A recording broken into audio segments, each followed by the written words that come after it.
My name is Ruke Kaakunga. I'm the project coordinator for the Nedbank Future of Business Conference that's taking place on the 21st of August. 21st of August is around the corner. Yes. I can imagine that life must be so busy for you right now. Very extremely. What specific topics or workshop will the conference cover under the themes of leadership, communication, HR, and IT? So the conference is number one, geared to target owner-managed businesses. So this could be SMEs, this could be startups, but we are targeting businesses that are currently being managed by their owners. So we wanted to empower these owners with the four topics because we know those are four topics that are very relevant for every business. Every business needs communication, every business needs IT, HR, and leadership in order to thrive. So with the four topics, we have various subtopics under them. I won't go too much into detail, but I can say that most of the things that we are going to be discussing in the four sessions are going to be future-based, all of them in fact. We want to help these business owners to just future-proof their businesses to be able to survive in a dynamic world. Wow, I love that. It's so innovative, I have to say, and you are definitely thinking of the future. How will the conference ensure that the content is tailored to address the unique challenges and opportunities faced by Namibian SMEs and startups in the local economic context? So one thing that we have really made sure to do is to be very careful with our lineup of speakers, number one. We have a great lineup of very experienced, very informed speakers from Namibia and also internationally. And all these speakers, we've made it very clear to them that whatever they are going to present at the conference for the attendees is going to be something that the attendees can take back to their businesses and implement, the very next day. We don't want this to just be a talking, event where you just go and hear people talk and then you go back the next day, you forgot everything. So they are going to get practical tools that they can implement in their businesses. They are going to get access to these business leaders from several industries at the conference because we have various opportunities at the conference for them to engage with these speakers directly, and then also just have follow-up questions, Q&As with them to really dive deeper into the specific issues that they are facing in their businesses in order to help them just to go forward. I love that, which leads me directly into my next question. Can you provide more details on the interactive or the practical elements of the conference, such as the networking opportunities or hands-on sessions that will help attendees apply the insights, as you mentioned?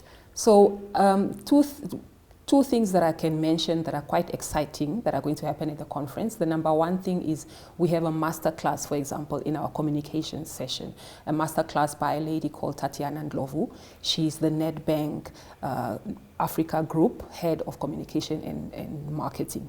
So she's going to give a brilliant master class on marketing and communication for African brands. How you can market your brands in an African context, how you can make sure that your brand stands out. And we also have another session in our IT session. We have a launch of a payment solution from Nedbank. And this payment solution is something that our business founders that are going to be attending, it's something that they are going to be using in their businesses, something that is going to help them with carrying out their business transactions. So those are two very, very exciting opportunities. And then on top of that, we have at least 5 networking sessions throughout the day because it's a full day event. So throughout these networking sessions, the first one is a meet and greet where we just want everyone to, to just get over their shyness and introduce each other, introduce themselves, and get to meet, the speakers. And then throughout the day, you have other networking opportunities to go back to the speakers and ask them. Maybe they said something during their presentation that was particularly of interest to you, and then you just step back into that, have a conversation with them, and then by the end of the event, we do want to share all of the presentations on our website. We want this to be something that delivers beyond the day. Yes. So it's something that I can have access to Yes. even after the actual conference has taken Definitely. place. I love that. I definitely love that. And I see the importance of networking in the business sector. A lot of people are working in silos where there's so many opportunities for collaboration or partnerships. How do you, as the organizers, plan to measure the impact of the Future of Business conference on participating businesses in terms of growth, innovation, or strategic development? You did mention quite a few things that I absolutely love, that business owners need to have in their businesses, you know, in order to thrive, and also to have a future thinking mindset. Yes. But could you elaborate more on that? So one thing that we definitely are going to do as a media company, as a communications organization, we want to capture all the details of our attendees, of the people that are going to attend the event, and we want to be in contact with them beyond the conference. So one of the things that we want to do, for example, is a post-event, you know, engagement, to just find out from the people who attended, you know, how did it affect, how did it help you, what are some of the tools that you were able to implement into your business, and then perhaps next year when we have our second edition, we can have a case study, we can have someone who has attended this year come back next year and just let us know what did they learn and how did their business change afterwards. I love that. I definitely love that, because some people think that this event is once off. You go there, you get your ideas or, you know, the help that you will get, but then after that you are just left to figure it out on your own. And I love that there is also support after the event. I know I'm not a business owner right now, but just hearing about the summit makes me want to be one, just because of the support that you're offering. And a lot of people have that fear of, I'm in the business sector, I'm alone, I don't know what I'm doing. And there's not a lot of support around me to show me where I can go. Exactly. And just to add on that, I want to also reiterate, a lot of our partners, you know, are organizations that are also in the business of supporting businesses and supporting our founders and our SMEs to just grow their businesses. I've mentioned NetBank, who's our naming sponsor. They are very brilliant, you know, at offering products that help businesses. But I also want to mention one of our other partners, Auric. Auric is an organization that practically does business on helping businesses to scale. So they help all these founder-managed businesses to be able to move their businesses from a perspective where it's the owner that is running everything to a point where the business can manage itself without the owner being completely involved in everything. So there is an opportunity at the conference to meet the people of Auric and to have Auric to find out what does Auric offer for businesses and how can you align with them. I'm not a business owner yet, but I am excited to attend the conference. For other business owners watching this and that they just want to be part of this, we do know that it's around the corner, but where can people get tickets? How can they get in touch with you?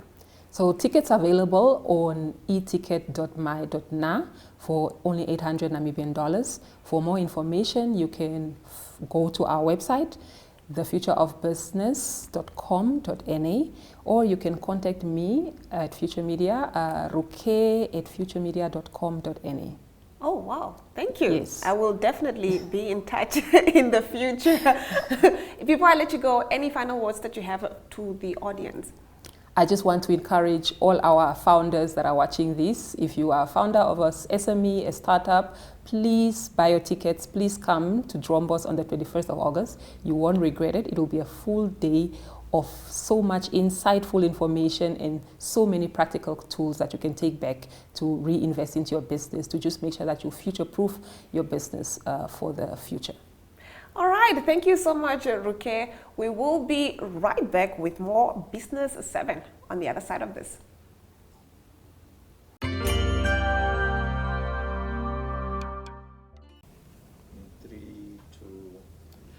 Thank you for accepting our invitation to appear on Business 7.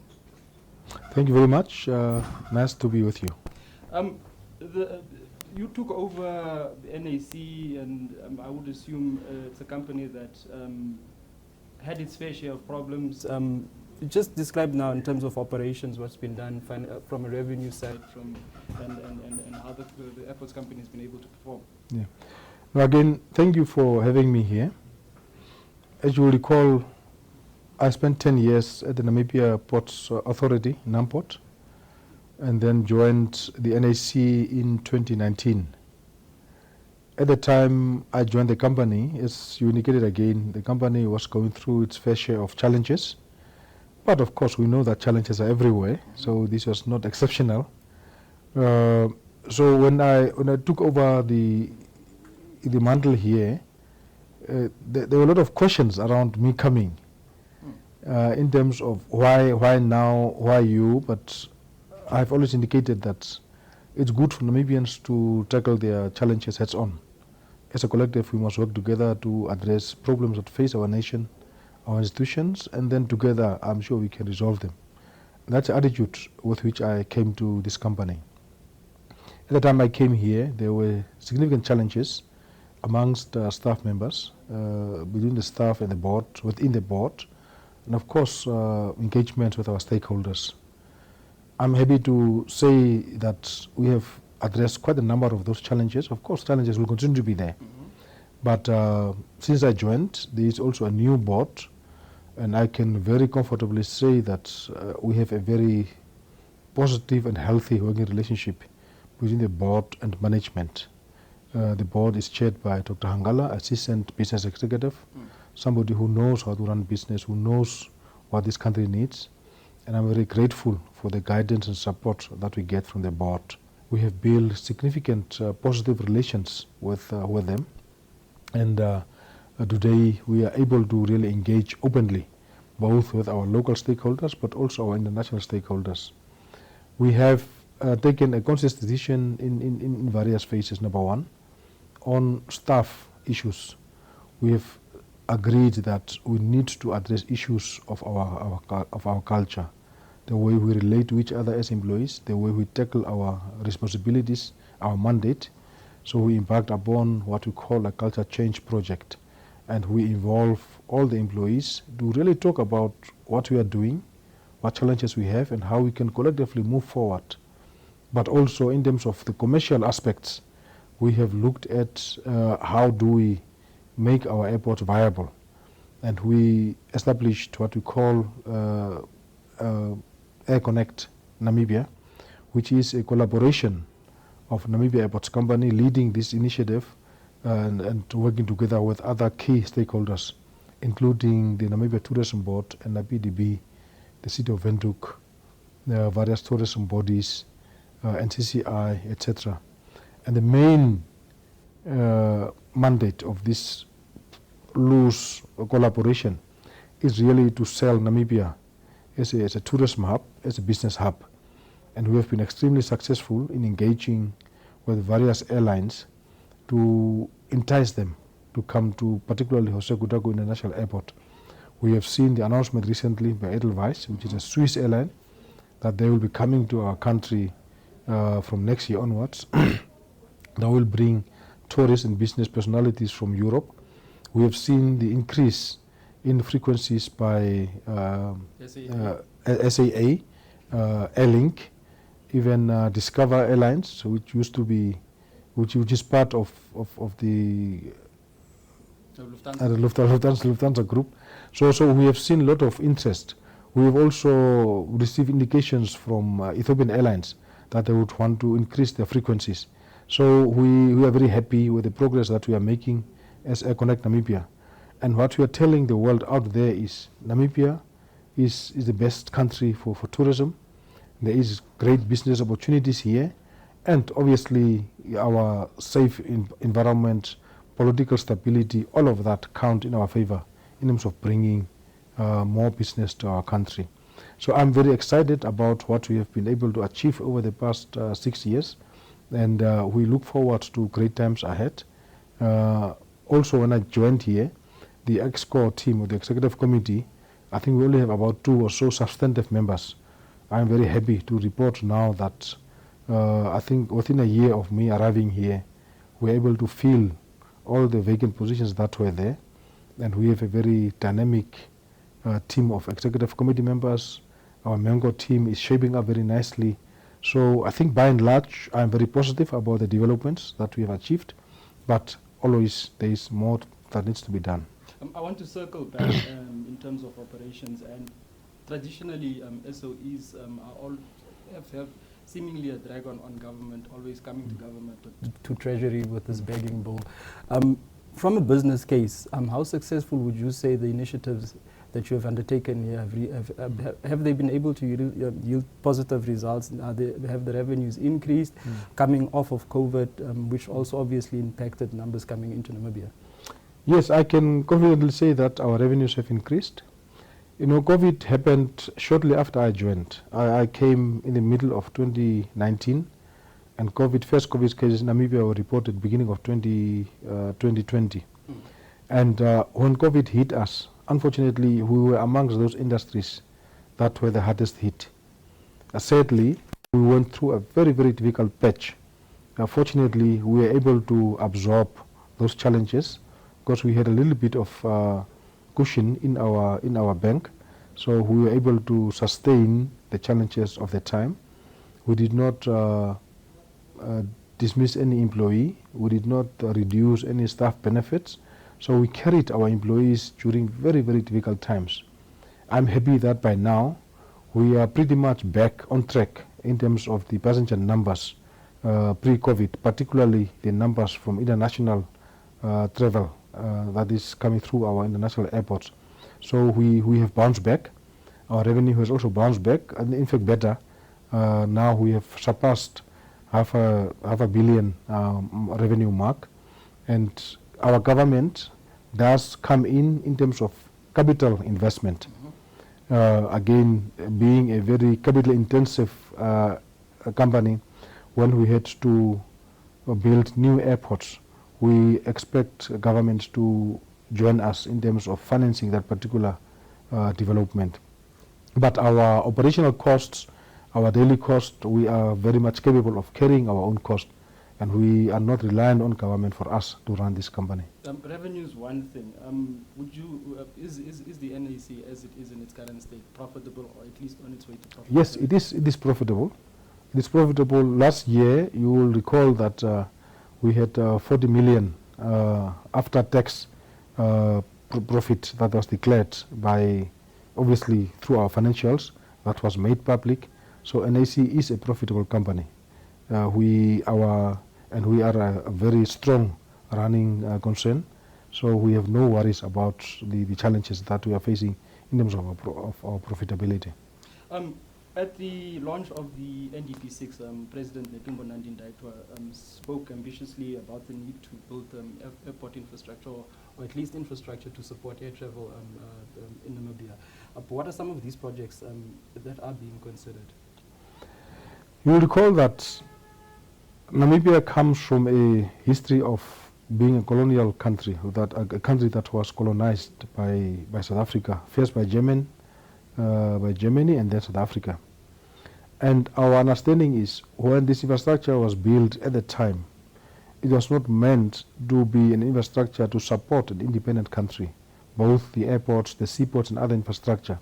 It was meant to be satellite facilities to basically facilitate movement between Namibia and South Africa at the time. However, after independence, we have taken a very conscious decision to build world-class infrastructure, including our airports. That is why we are very committed to make sure that we build infrastructure for the aviation sector that matches international requirements. What we have in mind with NDP6 and beyond is to tackle various airports in an order of priority. In the first level of priority, we have Hosea Gutaugo International Airport. You know that is our main airport, that is our hub, and the current facilities that we have, in addition to the work that we did 2-3 years ago, does not fully meet international requirements. That is why under NDP6 and as part of our long-term strategic, short to long-term medium strategic plan, we have started to work on establishing a new terminal at Hosea Gutaugo International Airport. in terms of our estimations, come 2030, the current airport facilities will not be able to carry the numbers that will be going through our airports. That is why it's absolutely critical for us to build a completely new terminal. Now, this terminal will be modern. It will have all the facilities that a new airport should have, including commercial facilities, hotel accommodation, proper logistics facilities, etc. This airport, as you know, does not even have air bridges where people can move from their terminal building into the aeroplane. And it is so because of the legacy issues. The current infrastructure does not allow us to have such facilities installed at the airport. So the new terminal that we'll be looking at will make sure that we have a modern airport to take care of all those needs. It will have state-of-the-art VIP facilities, CIP facilities, that is commercially important people, and of course all the other amenities. So Hosea Kutako is a very important development, and it's high on our priority list. But we also know that with the new discovery of oil and gas, both Walfish Bay and Lutheridge need urgent attention. And that is also part of our priority list, and we are working on bringing significant improvement to these airports. We, however, also look at Katima Mulilo Airport. Katima Mulilo is very strategic in terms of its location, where almost 4 or 5 countries come together, and tourism is flourishing in that part of our continent. Therefore, we also see that Katima Mulilo Airport needs urgent attention. The terminal building is located in the military area, in NDF area. So we plan to relocate the terminal building on the other side of the runway to make sure that it is freely accessible to civilians and everybody else. It's also modern. Again, all those facilities are very old. It was not meant for civilian use. It was a military airport. Therefore, I think we need to do something about it. So there's a lot of initiatives that we are currently working on to make sure that we are responsive to the needs of today, but that we also upgrade the quality of our infrastructure. In terms of costing, what does that speak to, and how are you as the NAC going to fund this? Well, we are in early stages of these developments. We are engaging with the government. Obviously, as NAC alone, we will not be able to do it ourselves. It will be a collaborative effort with the government, and we are considering various options of how we can finance these developments. What I'm sure of is that these developments must take place, and it's absolutely critical for the country to take on these developments as soon as possible. But then again, in terms of costing, what is being looked at if you had to ballpark figure? I would not want to delve into that because we are still busy with proper studies to establish those numbers. But it will be a couple of billions, or everything taken together. You mentioned the Air Connect initiative, and this is centered around getting or making Hosea Kutako and Namibia improving connectivity.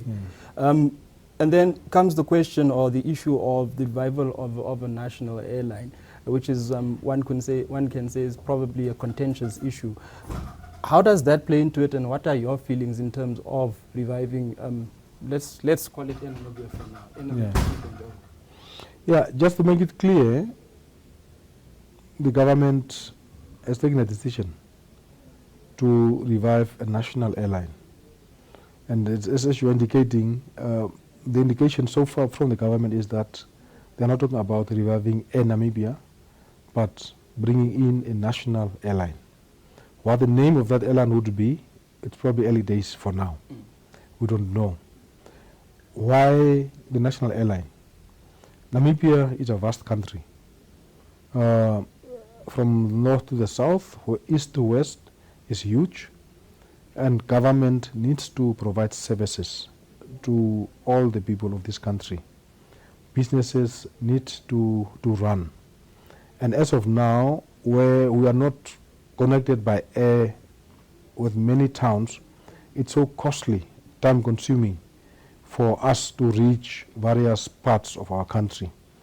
That is why we are in agreement with government's view on introducing a new airline to ensure that we are able to provide quick connection between various towns and regions in our country. So it is something that we as Namibia Airports Government would support. Also, we are a country with various tourism attractions where people could go to the south, to Fish River Canyon, to Sossusvlei, to Zambezi region, to Kunene region, and it just makes logical sense for us to be able to provide a facility that can be used by our tourists to see the best of Namibia within the shortest possible time.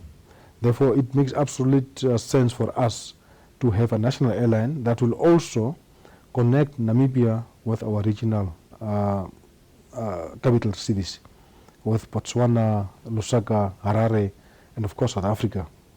And the idea of us developing Jose Gutego International Airport is also to attract wide-bodied aircrafts, international airlines, to come to our country. And that is what Air Connect is trying to do, to attract many international airlines to come to Namibia, and then we can distribute travelers of Southern Africa from Windhoek as a mini hub to the rest of the world, and to welcome travelers from the rest of the world to Namibia and then distribute them in the region. And that is where our national airline would come into play. It will be connecting our national towns, Windhoek and the rest of the country, but at the same time we also anticipate that it will be connecting Namibia with the rest of the Southern Africa region. So it is something that is worthwhile. The only thing that we can say is that we as a nation must look at it very carefully so that the business model makes sense. It must not be a burden on the state coffers, but it must be something that is economically viable. Therefore, as a state considers establishing this national airline, we must look at how best can we structure this in terms of ownership and the financing of this initiative to make sure that it does not drain the coffers of our fiscus. And then Vice announced their planned entry into Namibia from next year. Are there perhaps any other big legacy carriers that are looking at Namibia before I let you go? That you are engaging? Yes, we are engaging with a lot of them, a lot of European carriers, a lot of Middle Eastern countries carriers, and we remain positive that sooner than later we will see more announcements coming our way. Obviously, many of them are waiting for some final decisions on investments for oil and gas, and once we have that, we anticipate to see more announcements being made both by international carriers but also some of the regional carriers. We anticipate, in fact, very soon in the next few months that 2 or so regional carriers will also make an announcement to call our international airport. Unfortunately, I'm not at liberty at this stage to name those carriers, but we are in engagement with a lot of airlines. We do travel to see them, we engage with them virtually, and as I said, it's a collaborative effort between ourselves and other key players like people in the tourism sector, NIBDB, and of course some government industries. So we work very closely with our government ministers, and everybody else who is interested in building capacity and connecting Namibia with the rest of the world. Thank you so much for joining us on Business 7. Thank you very much, and I wish you well.